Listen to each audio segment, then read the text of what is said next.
वहीं लोकसभा सीटों पर उम्मीदवार तय करने के लिए दिल्ली में आज कांग्रेस सेंट्रल इलेक्शन कमेटी की मीटिंग होगी। कांग्रेस मुख्यालय में होने वाली इस बैठक में प्रदेश कांग्रेस अध्यक्ष जीतू पटवारी, नेता प्रतिपक्ष उमंग सिंघार, प्रदेश प्रभारी भंवर जितेंद्र सिंह और सीसी मेंबर ओमकार सिंह मरकाम भी शामिल होंगे। बैठक में मध्य प्रदेश कांग्रेस के बड़े नेताओं के लोकसभा चुनाव लड़ने पर भी चर्चा होगी। वहीं पूर्व सीएम दिग्विजय सिंह, पूर्व मंत्री तरण भनौत, सज्जन सिंह वर्मा, डॉक्टर गोविंद सिंह, जीतू पटवारी के अलावा विधायकों और पूर्व विधायकों को चुनाव लड़ाने पर फैसला होगा। बता दें, पूर्व केंद्रीय मंत्री अरुण यादव गुना से सिंधिया के खिलाफ चुनाव लड़ सकते हैं। वहीं आपको बता दें कि एआईसीसी ने लोकसभा के उम्मीदवारों की पहली सूची 3 दिन पहले जारी कर दी है और अब आज दिल्ली में सीईसी की बैठक में दूसरी सूची के नामों पर भी मुहर लग जाएगी। कांग्रेस मध्य प्रदेश की आधी सीटों पर मंगलवार को उम्मीदवार घोषित कर सकती है। तो इस तरह की चीजें लगातार सामने आ रही हैं, जहां लोकसभा चुनाव के चलते लगातार पार्टियां अपने अपने उम्मीदवार घोषित करने में लगी हुई है। और आपको बता दें कि अब कांग्रेस की भी आज बैठक होने वाली है इलेक्शन कमेटी की, जिसमें मध्य प्रदेश की सीटों पर उम्मीदवारों के नामों पर मुहर लग जाएगी। लेकिन इसको लेकर कई सारे सवाल उठते हैं और इन तमाम सवालों के जवाब के लिए हमारे साथ जुड़ चुके हैं देश न्यूज़ के एडिटर इन चीफ जय श्रीवास्तव जी। जय श्रीवास्तव जी, जिस तरह से भारतीय जनता पार्टी उम्मीदवारों की सूची घोषित कर चुकी है, कांग्रेस ने भी 3 दिन पहले कुछ उम्मीदवारों की सूची घोषित कर दी थी, लेकिन आज कांग्रेस की फिर से बैठक है और अब ये चीजें सामने आ रही है कि हो सकता है आज बैठक में मध्य प्रदेश के नामों पर भी मुहर लग जाएगी। तो क्या लगता है, मतलब कि पहले सूची में अभी तक मध्य प्रदेश के नाम सामने नहीं आए, तो इस बार जो कांग्रेस मध्य प्रदेश के नामों पर मुहर लगाने वाली है, किस तरह की रणनीति अपनाकर कांग्रेस प्रत्याशियों के नाम घोषित करेगी? देखिए, इलेक्शन नजदीक है। दोनों पार्टियां जो है ये अपने अपने उम्मीदवार उतारने के लिए पूरी तरह से तत्पर है और कंटिन्यू मीटिंगें जारी है। और जो सीईसी है, जो सेंट्रल इलेक्शन कमेटी है, उनके कई बार मीटिंग हो चुकी है दोनों पार्टी के बीच। लेकिन जो बड़े नेता है, जिस प्रकार से मध्य प्रदेश में पिछले दिनों 13 बड़े नेता भारतीय जनता पार्टी में शामिल हो गए हैं कांग्रेस छोड़कर, अभी ये लग रहा है कि सीईसी के जो मेंबर्स है वो असमंजस में है कि विशेष करके कांग्रेस के, कि ऐसा ना हो कि हम टिकट की घोषणा कर दे और उनमें से कुछ लोग कांग्रेस छोड़ के भारतीय जनता पार्टी में चले जाए। ऐसी स्थिति में कांग्रेस की बहुत ही बुरी तरह से भद्द पीट जाएगी। तो वो छानबीन कर रहे हैं कि कोई ऐसा तो नहीं है कोई संपर्क में हो। और जैसे कि प्रदेश अध्यक्ष जीतू पटवारी का बयान आया है कि सुरेश पचौरी भारतीय जनता पार्टी में गए, किसी को कानो कान खबर नहीं लगी। और ये पार्टी के जो आम कार्यकर्ता है और जो साथ में उठने बैठने वाले जो नेता है, उनके इंफॉर्मेशन और संवाद की कमी के कारण से इस टाइप की जो स्थिति है वो निर्मित हुई है।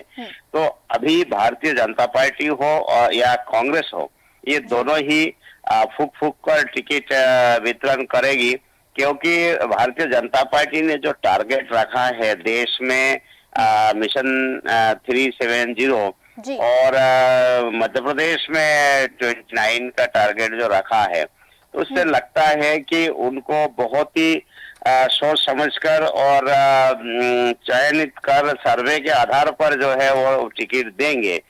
वही कांग्रेस के पास अभी फिलहाल बहुत बड़े उम्मीदवारों की कमी है। अधिकतर उम्मीदवारों ने चुनाव लड़ने से इनकार कर दिया है। ये इस कारण से देखिए स्थिति कितनी नाजुक है कांग्रेस के लिए कि कम से कम 10-12 जो बड़े नेता है जिनको टिकट देने के लिए सूचीबद्ध किया गया है, जो शॉर्ट लिस्ट में शामिल है, उन लोगों ने इलेक्शन लड़ने से ही मना कर दिया किसी न किसी बहाने से। तो किस दौर से कांग्रेस गुजर रही है यह देखने योग्य होगा।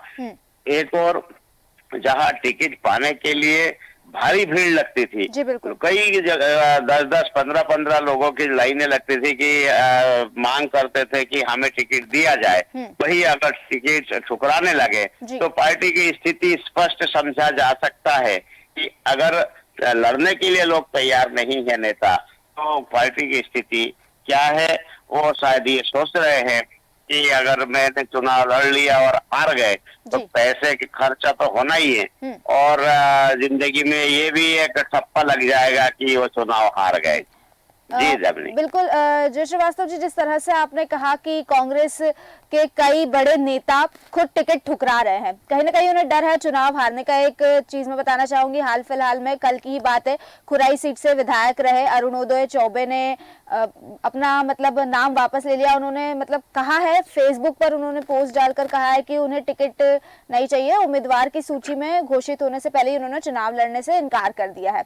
तो इस तरह से जो ये बड़े नेता चुनाव लड़ने से इनकार कर रहे हैं, एक बड़ा सवाल ये उठता है कि क्या सच में सिर्फ इन्हें यही डर है कि अगर हार गए, क्योंकि कांग्रेस की स्थिति किस तरह से है देश में, मध्य प्रदेश में ये नजर आ रहा है, तो क्या सिर्फ इन्हें हार का डर है, बदनामी का डर है, या फिर और कोई अंतर कलह की वजह भी हो सकती है, क्योंकि लगातार बड़े नेताओं का भारतीय जनता पार्टी में शामिल होने का दौर जारी है। देखिए दामिनी, सवाल बहुत अच्छा है। आप इस पर गौर करिए कि जो बड़े नेता मना कर रहे हैं उनको कहीं ना कहीं लग रहा है कि हम इस बार चुनाव जीत नहीं पाएंगे। लेकिन मैं एक और चीज बताना चाहूंगा कि क्यों नेता इस टाइप के सोशल मीडिया का सहारा लिया जा रहा है नेताओं ने। ये सोचना चाहिए उनको, यदि मना करना है तो चुपचाप जाके पार्टी को बोल सकते थे कि मेरे विषय में जो है विचार मत करिएगा, किसी और को मौका दीजिए। वही पार्टी फोरम में रखने के बजाय आम पब्लिक में सोशल मीडिया में ये जानकारी दे के न केवल ये लोग पार्टी की छवि धूमिल कर रहे हैं, बल्कि ये आगे के लिए भी रास्ता बंद कर रहे हैं। तो केवल अंतरकलह अगर हो तो भी पार्टी में इतना कुछ दिया, अपने इतने वर्षों तक आपने पार्टी में काम किया, एक फर्ज बनता है, नैतिकता बनती है कि भाई आप जाके पार्टी फोरम में या एक फोन ही कर देते कि मैं लड़ना नहीं चाहता। कई बार ऐसा हुआ भी है। और मान के चलिए कि इस समय जो बड़े नेता जो एक दो लोग ही बचे हैं जो टिकट के लिए निर्णायक होंगे, अगर मान के चलिए उनको एक फोन करके बोल दिया जाता कि मैं चुनाव लड़ना नहीं चाहता, तो निश्चित रूप से उनको टिकट नहीं मिलता। कारण सीईसी मीटिंग में वो जिस नेता को आप फोन पे सूचना दोगे उनको बोल दिया जाएगा कि वो खुद बोल देते कि उनका फोन आया था, वो चुनाव नहीं लड़ना चाहते। इसका उलट क्या कर रहे हैं, सोशल मीडिया पर जानकारी दे रहा है। जैसे आपने बताया कि फेसबुक में जानकारी दी, तो सोचिए फेसबुक में जानकारी देने से आम कार्यकर्ताओं का मनोबल कितना टूटेगा और जनता में कांग्रेस की छवि कैसे बनेगी कि यार सारे लोग तो जो पार्टी से चुनाव लड़ने से इनकार कर रहे हैं तो उस पार्टी को क्या वोट दो। तो ऐसा करने वालों को भी समझाइश देनी चाहिए। कांग्रेस के जो बड़े पदाधिकारी है उनको इन लोगों से बात करके समझाइश देने चाहिए, भाई अगर कोई नहीं लड़ना चाहते हो तो पार्टी फोरम को सूचित करे, ना सोशल मीडिया का उपयोग करो। सोशल मीडिया का अगर उपयोग करोगे तो निश्चित रूप से छवि इसमें खराब होगी। जी बिल्कुल जय जी। और जिस तरह से कांग्रेस के लगातार बड़े नेताओं का कांग्रेस छोड़ने का दौर चल रहा है, कांग्रेस पार्टी को जाहिर है कि उम्मीदवारों के घोषित करने में कड़ी मशक्कत का सामना करना पड़ रहा है। अब बड़े नेता तो कांग्रेस छोड़ चुके हैं, मैं बात करूं सुरेश पचौरी की, गजेंद्र सिंह की, होशंगाबाद धार दोनों ही जगहों से कांग्रेस के पास कोई प्रत्याशी नहीं बचा है। तो क्या हो सकता है कि जिन सीटों से बड़े नेताओं ने चुनाव लड़ने से या तो मना कर दिया या फिर पार्टी छोड़ दी, उन जगहों पर कांग्रेस नए चेहरों पर मंथन कर सकती है? बिल्कुल, अभी कांग्रेस दुविधा में ये है कि जो लोग छोड़ के चले गए उनके जगह पर तो दूसरे लोग मिल जाएंगे उम्मीदवार बनने के लिए, लेकिन उनके लिए सोचिए कि जो बनने के बाद यदि भारतीय जनता पार्टी में चले जाते हैं तो वहाँ क्या होगा।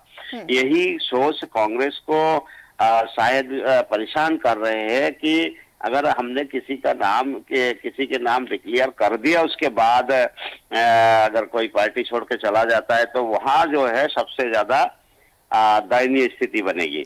आपको मैं याद दिलाना चाहूंगा कि जब सुषमा स्वराज चुनाव लड़ रहे थे यहाँ विदिशा से, उस समय राजकुमार पटेल को कांग्रेस ने टिकट दिया था। उस समय उन्होंने बी फार्म में ही जाके फोटोकॉपी जमा करके आए थे, तो फोटोकॉपी जमा करने के बाद वो रिजेक्ट हो गया था और सुषमा स्वराज को जीतने में बहुत आसानी हो गई थी। तो ऐसे में उस राजकुमार पटेल के ऊपर बहुत सारे आरोप लगे कि वो बिक गए, उन्होंने भारतीय जनता पार्टी से समझौता कर लिया है। जी। तो ऐसे ही कोई हरकत ना हो कि आपको बी फॉर्म मिल जाए और जाके आप फोटोकॉपी जाके जमा कराओ भारतीय जनता पार्टी के उम्मीदवार को जिताने के लिए, तो कांग्रेस उस समय ज्यादा मुसीबत में होगी। तो इसीलिए जो ये सुरेश पचौरी वाला जो मामला है, देखिए सुरेश पचौरी के लिए मैं एक बात कहना चाहूंगा कि देश में शायद कम नेता ऐसे है जिनको इतने बड़े बड़े पद मिल चुके हैं, क्योंकि ये बहुत बड़े बड़े पदों पे रहने के साथ साथ मध्य प्रदेश के सबसे पावरफुल नेताओं में रहे हैं। तो उसके बाद सुरेश पचौरी का जाना महत्वपूर्ण नहीं है। अभी आप देखिए कि वो 72 साल के हो गए हैं और भारतीय जनता पार्टी बहुत जल्दी जो है क्राइटेरिया, अघोषित रूप से एक क्राइटेरिया चला रखा है कि युवाओं को ज्यादा मौका देते हैं। फिर सुरेश पचौरी की क्या जरूरत पड़ी कि भारतीय जनता पार्टी में इतने पावरफुल होने के बाद कि पचौरी जी को लेके आए और ऐसे व्यक्ति है जो कभी चुनाव नहीं लड़े, केवल जो है वो चयनित नेता के रूप में चुने जाते रहे। ऐसी स्थिति में सुरेश पचौरी की जरूरत क्यों पड़ी? इस पर जब आप विचार मंथन करेंगे तो पाएंगे कि उनकी जरूरत नहीं है, लेकिन उनके साथ जो लोग आए हैं वो पावरफुल लोग हैं, धनेडिया लोग हैं। वो जितने भी लोग हैं उनके जब आप प्रोफाइल देखेंगे तो उनके प्रोफाइल में अधिकतर ये देखने को मिलेगा कि वो राजनीतिक वर्चस्व रखने के साथ साथ वहाँ वो आर्थिक संपन्नता उनकी है। जो जहां से भी आए हैं उस क्षेत्र के वो सबसे धनाढ्य व्यक्तियों में से एक है वो। इसी कारण से पचौरी की ताकत जो है में वृद्धि हुई है कि जो उनके साथ साथ जो लोग आए हैं वही धनवान होने के कारण से उनको टिकट दिया गया है। एक नाम और बताना चाहूंगा, जो गजेंद्र सिंह राजूखेड़ी। गजेंद्र राजूखेड़ी के पास जरूर इतना कोई पैसा नहीं है, लेकिन फिर भी वो सांसद रहे हैं, बड़े नेता रहे और ये बहुत पहले भारतीय जनता पार्टी के उम्मीदवार रहे हैं और सबसे पहले ये भारतीय जनता पार्टी के टिकट से चुनाव लड़े थे। उसके बाद कांग्रेस में गए और आपको याद होगा कि सबसे पहली बार जब वो चुनाव लड़े उस समय बहुत युवा थे और बहुत बड़े नेता को इन्होंने हराया था। तो मुझे ऐसा लगता है कि जो टीम अभी भारतीय जनता पार्टी में कांग्रेस छोड़ के आए हैं, उस टीम के जो सदस्य हैं वो कहीं ना कहीं कांग्रेस को डैमेज करेगी और कांग्रेस को डैमेज करेंगे, लेकिन साथ में और नेताओं को तोड़फोड़ करने में ये सब माहिर है और उसमें ये लोग और सफल होंगे। कांग्रेस को सावधानी बरतनी चाहिए। जी बिल्कुल जय जी, आपने सही कहा। कहीं ना कहीं कांग्रेस को सावधानी बरतने की जरूरत है और एक सटीक रणनीति बनाने की जरूरत है जिससे वो प्रत्याशियों की घोषणा कर सके, क्योंकि जिस तरह से लगातार दौर जारी है, दल बदल राजनीति का जिस तरह से लगातार दौर जारी है, कहीं ना कहीं बड़ी परेशानी होगी कांग्रेस पार्टी के लिए और प्रत्याशियों की घोषणा करने के लिए कड़ी मशक्कत करनी पड़ रही है। आपका बहुत बहुत धन्यवाद हमारे साथ इस चर्चा में जुड़ने के लिए। तो जिस तरह से कांग्रेस की बैठक आज होने वाली है, सीईसी की बैठक आज होने वाली है और संभावनाएं जताई जा रही है कि मध्य प्रदेश की 29 सीटों में से कुछ सीटों पर प्रत्याशियों के नामों पर मुहर लग सकती है। कल प्रत्याशियों के नामों की घोषणा भी हो सकती है। अब ये देखना होगा कि कांग्रेस क्या क्राइटेरिया लेके चलती है, क्योंकि जिस तरह से हालात बने हुए हैं कांग्रेस के लिए एक बड़ी परेशानी सामने है, कड़ी मशक्कत करनी पड़ रही है प्रत्याशियों के नामों पर मुहर लगाने में। तो अब ये देखना दिलचस्प होगा कि क्या क्राइटेरिया लेकर और किस रणनीति के तहत कांग्रेस प्रत्याशियों के नाम का ऐलान करती है। फिलहाल के लिए बस इतना ही, फिर लौटेंगे, तब तक देखते रहिए देश न्यूज।